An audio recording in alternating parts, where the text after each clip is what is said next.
شمالی وزیرستان میں security forces کے آپریشن کے دوران پاک فوج کے میجر اور ایک سپاہی شہید ہو گئے ہیں۔ وطن پر انہوں نے اپنی جانیں قربان کی ہیں۔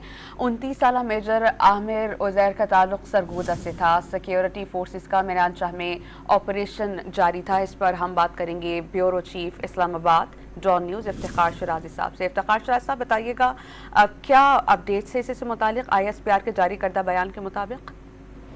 جی آج یہ شمالی بلوچستان کے علاقہ میران شاہ ہے جہاں پہ ایک خفیہ اطلاع کے اوپر آپریشن کیا گیا ہے دہشت گردوں کی موجودگی پہ، اور اس دوران دہشت گردوں اور سیکیورٹی فورسز کے درمیان فائرنگ کا تبادلہ ہوا ہے، اور آئی ایس پی آر کی جانب سے جاری کردہ تفصیلات کے مطابق اس فائرنگ کے نتیجے میں ایک دہشت گرد ہلاک جبکہ دوسرا زخمی ہوا ہے، اور اس دوران پاک فوج کے ایک میجر اور ایک سپاہی بھی شہید ہوئے ہیں۔